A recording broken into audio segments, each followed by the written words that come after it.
Marketing Online, episodio 739.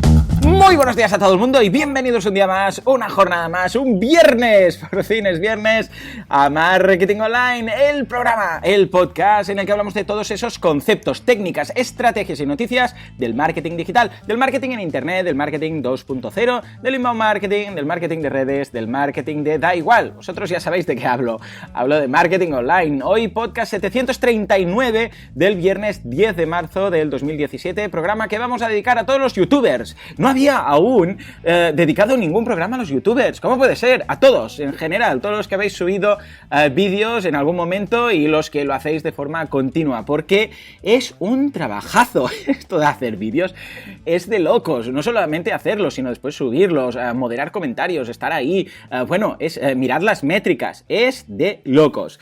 Ya sabéis que empecé con los vídeos con el Late Online Marketing Show, por decirlo así, o sea, el programa de marketing online hace un par de semanas. Ya tenéis 20 vídeos, ¿de acuerdo? El primer día lanzamos 10 y luego la semana pasada 5 y esta semana 5. Ahora ya todo vuelve a la normalidad, o bueno, lo que debería haber sido la normalidad. Lo que pasa es que tenía muchas ganas de tener más contenido y ahora ya que tengo esos 20 vídeos, pues voy a ir subiendo uno cada viernes. Ojo, porque esto seguramente la temporada que viene va a cambiar. Seguramente estoy pensando hacer, por ejemplo, uno los martes y uno los viernes o alguna cosa de estas, ¿de acuerdo? Un par de shows al menos cada semana. Ya veremos, un poco en función de cómo vaya esta temporada y del feedback que tenga. Si queréis proponer para el programa secciones, por ejemplo, o algunas mejoras o algo, pues yo encantado de la vida, decídmelo. Joan, ¿por qué no haces esto? ¿Por qué no, yo qué sé, sales a la calle a preguntar? ¿O por qué no, yo qué sé, cualquier sección que pueda quedar bien en el show? La idea es que tenemos este estupendo show, que me lo paso muy bien haciéndolo, y podemos crearlo un poco entre todos, o sea que todo el feedback será más que bienvenido, ¿de acuerdo? Hoy, como digo, el último show de este intensivo y la invitada va a ser Patricia Ocampo. Ella es gerente de proyectos de la Cámara de Comercio de Taiwán y además también tiene un e-commerce. Y nos va a hablar de importar y exportar. ¿Qué pasa con esto que muchas personas comentan de, bueno, esto lo podríamos comprar en China o en Taiwán o en Asia, que cuesta nada 4 duros y después lo vendo aquí por un pastizal, ¿no? Algo como, por ejemplo, cochecitos. Y empiezas a mirar algunas webs y dices, cochecitos de bebé, pero si cuestan 60 euros comprados en China o en Taiwán y aquí los están vendiendo por 600. ¿Cómo puede ser? Bueno, pues me voy a dedicar a comprar y a vender. Es todo oro lo que reluce, qué hay de verdad, qué hay de falso, cuáles son los pros y los contras de importar y luego venderlo online. Bueno, pues vamos a ver todas estas cosas hoy a las 22:22. O sea que echadle un vistazo, ya lo sabéis. Por otra parte, antes de empezar, recordemos que en boluda.com tenéis cursos de marketing online, desarrollo web y todo lo que necesitáis para montar vuestro negocio online. Simplemente, como hoy ya os digo muchas cosas, os voy a decir las clases de hoy. Esta mañana tenemos el curso de programación orientada a objetos, que utilizamos PHP y MySQL, y vamos a ver cómo conectarnos a múltiples bases de datos a la vez. Muy, muy interesante. Y luego el curso esta tarde de servidor virtual privado, vamos a aumentar la seguridad de nuestro servidor para evitar que nos hackeen o que nos hagan algún ataque o este tipo de cosas. Está muy bien, echadle un vistazo. Y este fin de semana, mañana sábado, el curso de Mind Mapping, que vamos a ver, Peyo nos va a contar cómo usar los mapas mentales para organizar reuniones, y el viernes el curso de filtrado de WordPress que imparto yo. Vamos a ver cómo hacer filtros múltiples. Muy interesante también. Echadle un vistazo, ya lo sabéis, más de 1400 vídeos, menos de 1 céntimo por vídeo. Esto es de locos, señores. Venga, y ahora sí, nos vamos a hablar de la investigación de mercados. Es un tema que ya veo a venir, porque cuando toco algún tema de estos de marketing tradicional de toda la vida, pues resulta, y os digo, ¿queréis? Porque esto daría para un curso. ¿Queréis que haga un curso? Normalmente hay muy buen feedback en este sentido.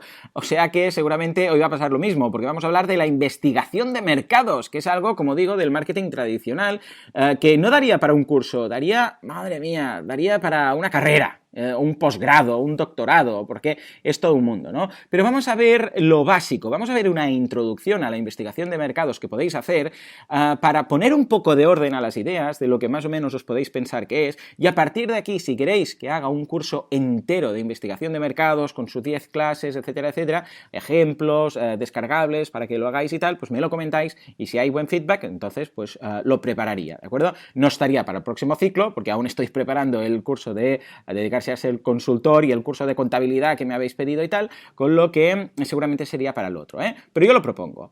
Bien, investigación de mercados. Hay muchas formas de hacer investigación de mercados, pero para entendernos lo podríamos agrupar todo en dos tipos de investigación, o dos fuentes, depende un poco de cómo lo queráis llamar. Pero básicamente es la fuente primaria y la fuente secundaria. La fuente primaria básicamente es cuando tú usas datos nuevos, cuando tú creas datos que antes no existían. Es decir, cuando sales a la calle, por ejemplo, y haces una encuesta a las personas que pasan por ahí y les preguntas cualquier cosa, ¿de acuerdo? Esos datos no existían, a no ser que estés preguntando algo que ya existía, entonces no vale la pena hacer tú la encuesta, ¿de acuerdo? Esto suele hacerse a través de formularios, a través de encuestas, es decir, que tú vas a la fuente primaria, a los clientes, a los consumidores y les preguntas algo. En muchas ocasiones esto lo vamos a poder evitar utilizando fuentes secundarias, pero en algunos casos no. En algunos casos es que va a ser imposible. Si tú, por ejemplo, quieres conocer qué es lo que la gente opina de tu marca, pues claro, esto no lo vas a encontrar en ningún sitio. Vas a tener que salir y preguntarlo. Y luego tendríamos la fuente secundaria. Las fuentes secundarias son datos ya existentes. Por ejemplo, pues el Instituto Nacional de Estadística, que de ahí sacó muchísima información, el INE, daría también para un curso entero de cómo utilizar la web del INE, porque es un poco, bueno, hay mucha información, pero no es que sea súper usable, ¿no? Pero vamos, yo la recomiendo muchísimo. O el censo, o un artículo de un periódico, o una encuesta en una revista, ¿de acuerdo? Que ya han hecho, ellos que han hecho precisamente, bueno, pues una investigación en fuentes primarias, y han salido a la calle, han preguntado, han mandado correos y han averiguado algo, ¿de acuerdo? Y entonces nos dan esos datos. Bien, como el tema de los secundarios ya lo hemos tocado en el curso de creación de negocios online, y ahí ya vemos cómo usar la web del INE, hemos visto Google Trends, hemos visto a Facebook, los anuncios de Facebook que nos sirven también para esto, también hemos visto AdWords, es decir que esto ya lo vemos más factible, simplemente de dónde sacar esos datos. Nos vamos a centrar hoy en el tema de las fuentes primarias. ¿Qué herramientas tenemos? ¿Qué tipo de preguntas o qué tipo de encuestas podemos hacer? ¿Qué buscamos? ¿Qué tipo de datos buscamos? En este caso, lo primero que tenemos que hacer es pensar qué es lo que queremos conocer. Es decir, ¿qué queremos conseguir de estos datos? ¿Queremos, por ejemplo, saber el nivel de satisfacción de nuestros clientes? ¿Queremos simplemente tener feedback para ver qué piensan de nuestros productos? Quizás lo que queremos es conocer los hábitos de nuestros clientes o cómo nos ven a nosotros como marca, o cómo ven, igual si nosotros no tenemos ya la marca lanzada, cómo verían un producto parecido a esto. ¿De acuerdo? El hecho de decir, si yo invento esto, ¿a la gente le va a interesar? Bueno, pues todo esto, ¿cómo lo podemos saber? Bueno, hay dos tipos de datos, ¿eh? Lo primero que nos tenemos que plantear es qué tipo de datos nos interesa, porque el tipo de datos nos va a decir qué herramientas y qué sistemas, qué metodología deberemos utilizar para nuestra investigación en fuentes primarias. Entonces, hay dos tipos de datos, los cualitativos y los cuantitativos. Los cuantitativos, como su nombre indica, pues son números, ¿de acuerdo? O sea, al 80% de gente le gusta este producto. Al 65% de la gente dice que este precio sería más caro de lo que ellos pagarían. O un 30% de la gente dice que esto no lo compraría en la vida. Da igual, pero ya me entendéis, son números. Para que esto funcione es clave tener una muestra de población muy elevada, muy grande. La muestra de población es el grupo de gente que tú le haces la encuesta. Entonces, claro, si esto vas y se lo preguntas a 10 personas, pues claro, esto tendrá una fiabilidad prácticamente nula, ¿de acuerdo? En cambio, lo que veremos en cuanto a los cualitativos, con 10 personas se puede hacer bastante. Pero como digo, esto lo bueno es que es muy barato, porque hacer encuestas es muy barato comparado con las técnicas que veremos a continuación, y si conseguimos una población grande para hacer esta encuesta, los resultados son muy de fiar. Es decir, si tú preguntas a una muestra de 10.000 personas, X preguntas, y de ahí detectas un patrón, ese patrón es muy de fiar, porque todo el mundo no es que se hayan puesto de acuerdo, es que es lo que opinan. Entonces ahí tú puedes encontrar el patrón para decidir si es que realmente ese producto vale la pena o no vale la pena, o es caro o no es caro, etc. ¿Por qué? Porque si nosotros lo que hacemos es basarnos en nuestra opinión, esto, y que también está muy estudiado, es la opinática. La opinática es cuando tú dices, yo creo que esto debe ser así porque a mí me parece esto, ¿vale? Y ya está. Claro, eres una persona, una voz en la encuesta. Está muy bien si quieres rellenar la encuesta, pero no decidas que tu opinión, que esto es la opinática que digo, tu opinión es la de todos. Simplemente Tú puedes contestar la encuesta, pero con otros 9.999, y luego ya veremos si tú estás dentro de ese patrón o eres un outlier, ¿de acuerdo? Que son cuando veis el gráfico hay unas cuantas puntas que dices, estos, de hecho, cuando se hace el estudio, estos que se salen de la gráfica se eliminan, ¿de acuerdo? O sea que importante que sea una muestra grande. Y luego tenemos los cualitativos. Los cualitativos hablan más de emociones, es un tema más de brainstorming, es de, yo qué sé, ¿qué piensan mis clientes sobre esto? Claro, ¿qué piensan? ¿Qué quieres decir que piensan? Bueno, tenemos que indagar. Esto es más caro porque se suele hacer a través de dinámicas de grupo. Debe haber ahí no 1000 personas hablando, sino quizás un grupo de 10 personas, ahora lo veremos, y tienes que indagar. El tema de las dinámicas de grupos es todo un mundo y daría para un curso entero, ahora lo veréis, ¿eh? Pero vamos, cuantitativos son números y cualitativos podríamos decir que son ideas, conceptos, sensaciones que tú consigues sustraer de un estudio con un grupo reducido de gente. Entonces, la gracia es que tú tienes una hipótesis, ¿de acuerdo? O te planteas una idea de decir, a ver, yo creo que mi producto está muy bien posicionado en el mercado y que la gente considera que es líder X de lo mejor. ¿Esto es cierto o no es cierto? O yo creo, quizás nos va mal, ¿por qué nos va mal? ¿Por qué no vendemos? Pues yo creo que quizás es por precio. No empieces a tocar precios, haz primero un estudio y mira si realmente la gente también lo considera caro, porque igual no lo consideran caro. Imaginémonos que tú piensas, mira, yo creo que el problema es que el producto es caro, entonces bajas precios, pero resulta que no. Que la gente el precio no lo veía mal, pero veía la calidad del producto como muy baja.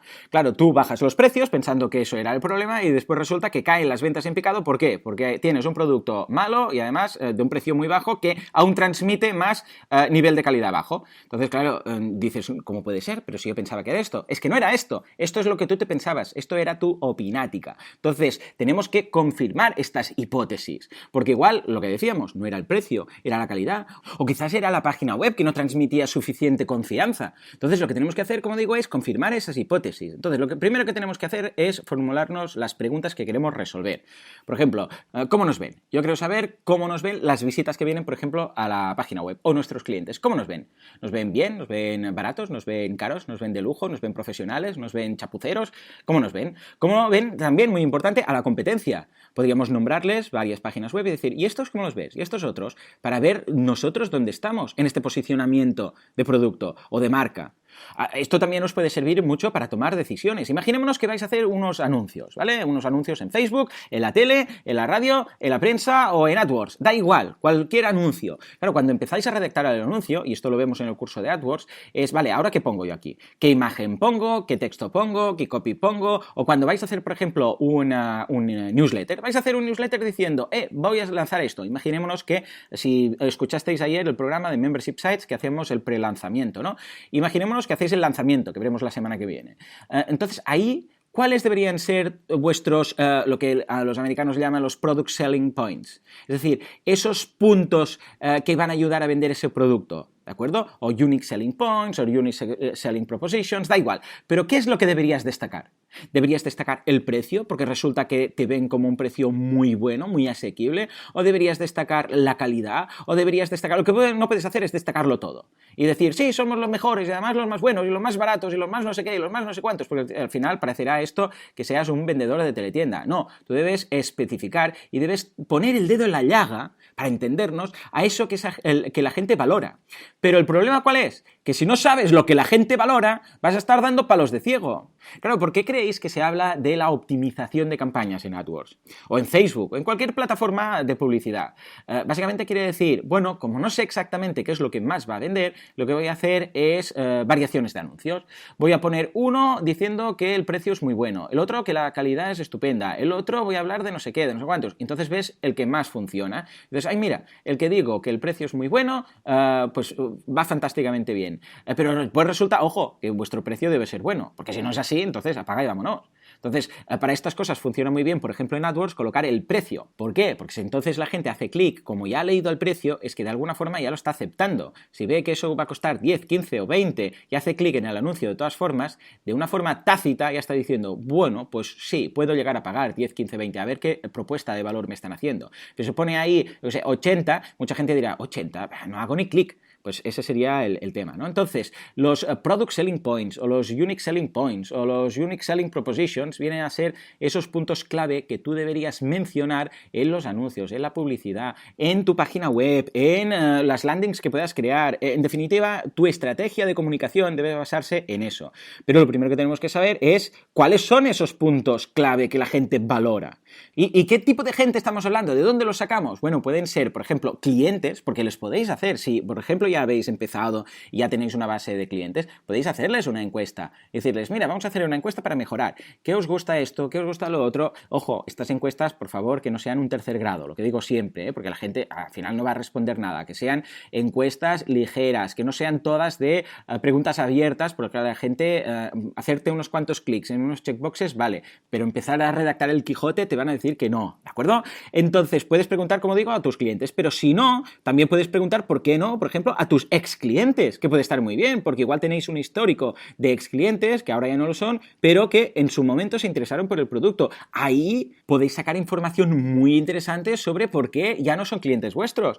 ¿Por qué? Porque luego se pueden repescar y podéis hacer, por ejemplo, un mailing en función de lo que os han dicho, de, no, yo me fui porque, yo sé, era muy caro, o porque no tenía tiempo de consumir esto, o porque ahora me he pasado a consumir otro producto muy parecido que compro no sé dónde. Da igual, puedes investigar y a partir de ahí luego puedes mandar un correo a todas esas personas mencionando novedades entre las cuales incluyes mejoras que pueden incluso solucionar esos puntos débiles que detectaste en los ex clientes. O incluso potenciales clientes. ¿Quiénes son potenciales clientes? Pues por ejemplo las visitas. Cuando viene una visita le podemos hacer una encuesta, o cuando alguien se suscribe a nuestro newsletter luego le podemos hacer una encuesta sin pasarnos, evidentemente. Pero la idea es, de toda esta gente, son sacar esa información. O, bueno, si tienes más presupuesto, pues puedes salir a pie de calle y poner un par de personas que vayan haciendo encuestas. Lo que pasa es que lo de salir a pie de calle, primero, que es más caro, y segundo, que en realidad, ¿qué tienen en común todas esas personas que pasan por ese mismo punto de la calle? Pues que viven cerca, y ya está, poca cosa más. Es decir, si tú vas a montar un negocio a pie de calle, te puede servir. Decir, bueno, pues mira, voy a preguntar cosas a la gente que pase por delante de donde voy a tener el local. Pero si es un negocio online, realmente no vale la pena, y es mucho más barato hacerlo todo online, con herramientas como las que veremos ahora. Entonces, tenemos dos posibles formatos. Una vez ya tenemos claras las preguntas y lo que queremos llegar a deducir y nuestras hipótesis, tenemos que elegir entre encuestas o dinámicas de grupo. A ver, que esto lo podríamos ampliar mucho, pero ya os digo, son 20 minutos, voy a hacer una introducción a todo esto, pero daría, ya os digo, para un curso. Entonces, ¿las encuestas para qué sirven? ¿Y qué puntos clave tienen? Bueno, las encuestas, lo bueno es que las puedes hacer a mucha gente. En cambio, las dinámicas de grupo, como veremos, no. Tienen que ser preguntas simples. ¿Cuál de estos es tu producto? Por ejemplo, si son clientes nuestros, ¿cuál es tu producto favorito? ¿O prefieres este o este? ¿O este precio lo ves correcto? ¿Pagarías por este producto, este precio? Pero no le puedes preguntar, por ejemplo, ¿por qué? ¿Y por qué te gusta más? ¿Y por qué no sé qué? Porque claro, es una encuesta. Es lo que decimos. Tiene que ser respuestas cerradas, fáciles de contestar. La gente no va a ponerse a pensar, ¿y por qué me gusta este producto? A ver, déjame pensar por qué me gusta. No, ¿de acuerdo? Entonces, esto es muy fácil de hacer online, muy simple, lo podéis hacer con Gravity Forms, en el curso de Gravity Forms lo veis, lo podéis hacer con Google Forms también, que es gratuito, lo podéis hacer con SurveyMonkey, con Survey System, os dejo el enlace de todas estas cosas por si queréis indagar, pero vamos, es muy, muy fácil. Y además, lo bueno de hacerlo online es que tienes los resultados inmediatos, o sea, que todos estos softwares luego te muestran las respuestas, los informes, etc. Eso sí, que puedas tener los resultados rápidamente no quiere decir que tomes decisiones al cabo de 3 horas de haber mandado la encuesta. Como mínimo, dejadla, dependerá un poco del número de personas que contesten, pero dejadla durante una semana y cuando veáis que las preguntas llegan a cuentagotas, entonces, que ya están acabándose, entonces sí, reunís toda la información, bueno, todos los datos, porque no es información, sino que son datos, que trataremos, evidentemente, para convertir en información, pero fijémonos que son respuestas cortas, sin feedback, es decir, son respuestas de sí, no, de seleccionar una cosa, la otra, de qué prefieres, hay bastantes métodos, ¿de acuerdo? En el curso de Gravity Forms veis muchos de ellos, ¿no? Pero fijémonos que son respuestas concretas y luego que no hay feedback, es decir, no puedes indagar cuando detectas algo en concreto, preguntarle un poco más sobre eso que has detectado. Para eso, lo que tenemos son las dinámicas de grupo. Las dinámicas de grupo es, bueno, como su nombre indica, tú reúnes a un grupo reducido de gente y vas a indagar, vas a tratar a ver que hablen de tu producto, vas a conducir todo eso, va a ser un poco más profundo, hay un moderador, ¿de acuerdo? Que el papel del moderador es brutal, o sea, si es un buen moderador de dinámicas de grupo, vamos, este tío tiene trabajo para toda la vida, ¿vale? Porque realmente marca la diferencia una dinámica de grupo bien llevada, una de mal llevada o simplemente anárquica totalmente. Entonces, en la dinámica logras más profundidad, logras que ese brainstorming de ideas te dé feedback, ¿de acuerdo? Entonces, incluso hay unas etapas. Hay la etapa de introducción, en la cual se dice, pues mira, vamos a hablar de esto. O, por ejemplo, os dan una noticia de un periódico, ¿no? Y se dice, mirad, leed esta revista. Cada uno tiene la misma noticia. Normalmente tienes como una carpeta con algunos papeles, hojas, noticias y cosas. Y vale, leed esta noticia y ahora opinad. ¿Qué creéis de esto? Entonces ahí la gente, sin saber exactamente, porque ellos no saben lo que nosotros queremos llegar a saber. Ellos solo saben que están ahí para hablar de lo que nosotros les propongamos. Ellos no saben si nosotros queremos deducir, porque si vas y les preguntas, ¿este producto es barato o caro? Ya les estás condicionando.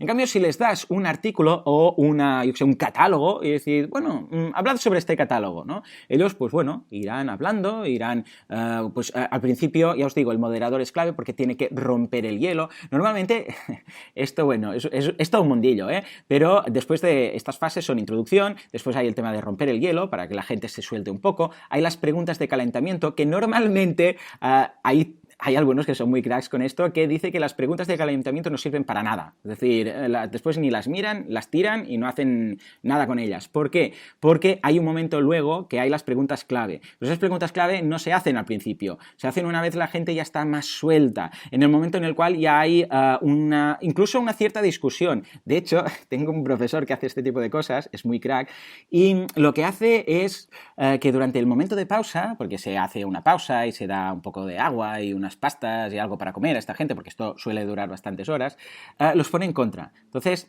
se va acercando como quien quiere la cosa y va comentando la jugada con uno, con otro, porque están por ahí por la sala esparcidos y tal, y entonces va uno a uno, ¿no? Y, ¿qué tal? ¿Cómo va la dinámica? Ah, pues muy bien, no sé qué, no sé cuánto. Escucha, ¿tú ya conocías a fulanito, que es otro que está ahí en el grupo?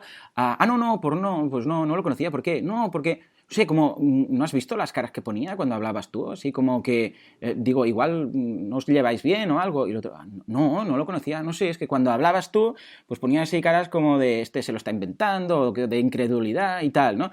Y entonces, claro, esto cambia totalmente la relación entre estas personas, ¿no? Porque cuando vuelven... están más al ataque, están más a la defensiva. Entonces, al principio es todo como que todo el mundo se acepta, sí, vale, tú dices esto, yo digo lo otro, pero cuando vuelven después de haber acusado injustamente los unos con los otros, pues están más peleones, están más guerreros. Esto pasa mucho, también lo tiene comprobado cuando mi profesor comenta a uno que alguien del grupo ha criticado, sobre todo en mujeres, el pelo o el maquillaje o la ropa que llevaba otra mujer.